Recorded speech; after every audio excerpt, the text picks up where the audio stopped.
Hey, this is Matt. Welcome back to the channel, guys, where I'm going to be sharing with you 4 things we still don't know about topical dutasteride as far as hair loss prevention, because it's a quite new thing, I guess. Not many pharmacies are compounding topical dutasteride, not many doctors are even aware of it existing, and not many companies are selling it online.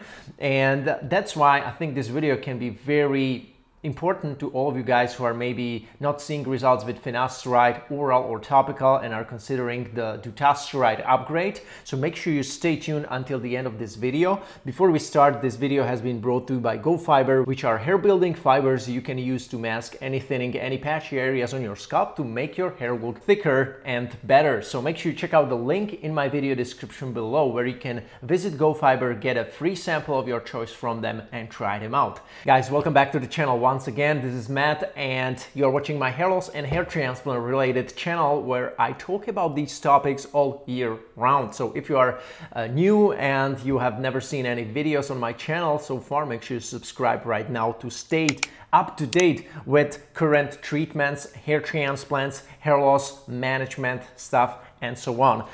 Talking about topical dutasteride today. Topical dutasteride is something that spiked my interest last year, and eventually I decided to give it a go. I think it was like end of November, starting December last year, when I started topical dutasteride regimen, despite not knowing many things about topical dutasteride, despite many things not being super clear. So what are these 4 things that you should know about as somebody who is maybe considering topical dutasteride? The number 1 thing we don't know about topical dutasteride is its DHT suppression ability at the hair follicle, because that's very important. We probably can all agree on that. It's not about your DHT levels, systemic DHT levels, that are like detrimental towards, whether you get hair loss or not, how severe your hair loss will be or not.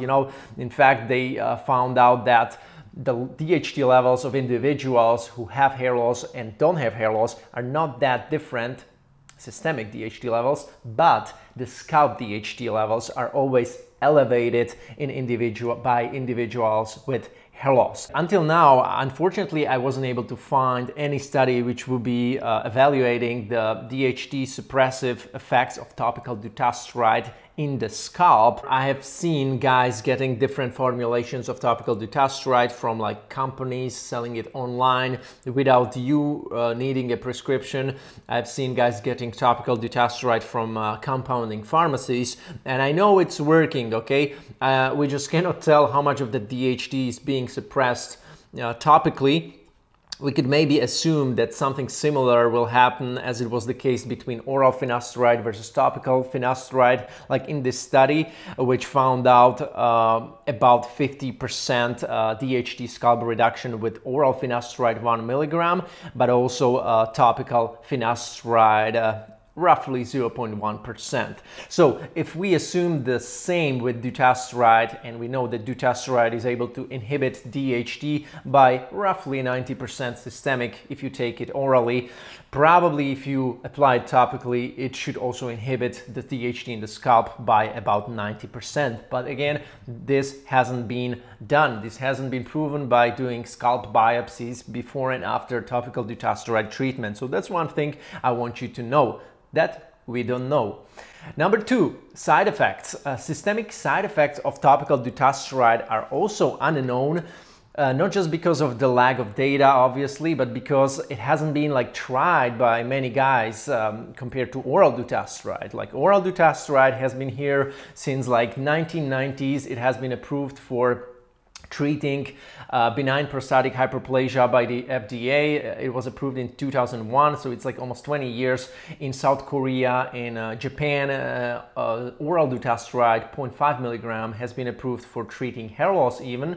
So we have data on that. We know the side effect profile, which is slightly higher compared to oral finasteride. So yes, side effect occurrence is higher with dutasteride oral, but with topical dutasteride, we don't know.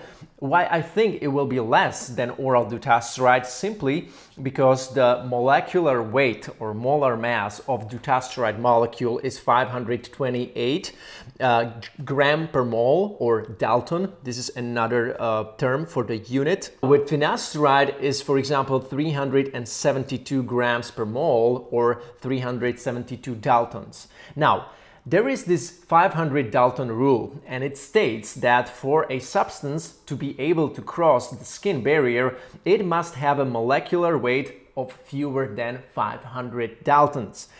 Okay, now there are obviously certain exceptions to this rule, but it's generally considered as a standard rule of thumb for cosmetic manufacturers. So if we consider this rule, we can assume that topical dutasteride is likely not going to go systemic, okay? Because we know that topical finasteride is able to go systemic, and one reason for that may be that its molecular weight is less than 500 Daltons, and that's why it's easier to be absorbed systemically as well, and it has been also shown in this study. It's not going to be as systemic absorption as with oral finasteride, obviously, but it's going to be some. And one reason for that, it's its lower molecular weight compared to dutasteride. Obviously, this makes me more confident about topical dutasteride and its side effect profile, because if the molecule is higher, it will be likely not to be absorbed systemically, which is great, and it will probably get stuck in the dermis. It won't go beyond the subcutaneous level, subcutaneous layer. So some of you guys may be like, okay, Matt, it's great. 528 Daltons will probably not going to be absorbed systemically, no side effects, but how do you really know it's going to be effective? Because the molecular weight may be too much. It's not going to be even absorbed by your dermis. As example, I'd like to share with you the ketoconazole molecule. You know, ketoconazole is available in many shampoos in 1 or 2% version, 1 or 2% concentration, like Nizoral. And ketoconazole molecule, in fact, is very similar to dutasteride molecule in terms of molecular weight is 531 Daltons. And we know that if you apply ketoconazole topically in a form of shampoo, you will experience some type of benefits. Obviously, we call them DHT blocking properties because ketoconazole has been found to have anti-androgenic properties. And we don't really know how exact the mechanism of action is, but there are studies, of course, that show that ketoconazole enriched shampoos are in fact helping with slowing down the hair loss, slowing down the progression of androgenetic alopecia. So in my opinion, this is a positive thing, and it suggests that topical dutasteride could actually be also effective despite having slightly higher molecular weight than the ideal standard 500. Third thing that we don't know about topical dutasteride is how effective is it going to be compared to oral dutasteride, if we know that topical dutasteride won't be able to be metabolized entirely or properly or sufficiently, call it as you want, as oral dutasteride is. Because if you take oral dutasteride, oral finasteride, these drugs will be metabolized in your liver, most of them, and this will create many metabolites which can on their own be responsible for suppressing the DHT. Okay, so it's actually very important to go through that process, metabolization process, because then your body will create these metabolites which will also help in blocking that DHT. However, if you apply topical dutasteride topically, the metabolization process will be pretty much skipped. I'm talking about metabolites which are like 3 major ones for dutasteride: 4-hydroxydutasteride, 1,2-dihydroxydutasteride, and 6-hydroxydutasteride, and 2 more minor metabolites: 6 and 4-dihydroxydutasteride and 15-hydroxydutasteride. Okay, so these are all, you know, there, and there could definitely contribute to potential DHT suppressive effects, but if you apply it topically, we won't probably get them, right? So we again don't know how important the metabolites of dutasteride might be in terms of blocking the DHT. And the last thing we don't know as far as topical dutasteride would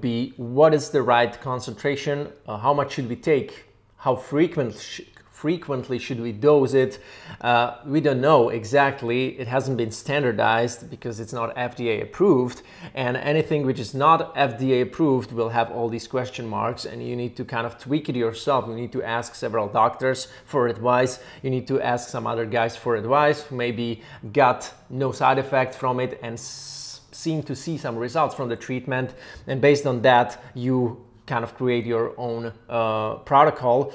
For me, I figured that maximum twice a week application of topical dutasteride is sufficient. Once a week I apply it with after the microneedling routine, and if I feel like that, I'm gonna apply it again during the same week. I experimented with 0.05% solution, which I adjusted myself, and also the maximum concentration I used was 0.2 or 0.25%. So far I'm still experimenting because I've been using it only for 5 months right now, and for this reason I also decided to create a special Discord group which you can join in the link below in the description. But please don't join if you have recently started with minoxidil, finasteride, topical or oral, or some other treatment which could mess up the results from topical dutasteride, right? We wouldn't know what's working, what's not working. Maybe at the end of this year, maybe already after 6 months, I'm gonna evaluate all the guys who are in the group. I'm gonna put it into Excel sheet and share it with the whole audience here. How many users we had, and what were the results, had they have any side effects and stuff like that. So it's gonna be like this little study, obviously not that professionally done, but maybe it's gonna help some of you guys make a better decision and think about topical dutasteride more seriously. Is it worth it? Is it not worth it? Should it be a hydroalcoholic or liposomal solution? So hopefully we get many guys in the group who are using different products as well, so we can compare it as well. And yeah, that was it for this video, guys. Thank you so much for watching. Make sure you check out mattdominance.com if you are interested in proper guidance before your hair transplant, especially mattdominance.com/mentoring, where you can sign up for a one-on-one call with me, and I can prepare you for your hair transplant, share with you all things you need to know before, help you, assist you throughout your hair transplant research, as I have done with hundreds of guys already. You can check out my free Facebook group, Hair Transplant Experiences, with over 2,700 members in the group as well, but it's more like hair transplant related. It's not like the Discord group. This is entirely new thing. I'm the only member in the group so far. So maybe 2 or 3 guys will join me after the end of this video. And that was pretty much it for this video, guys. Thank you so much for watching. Give it a like, and I'm gonna see you in another video soon. Take care.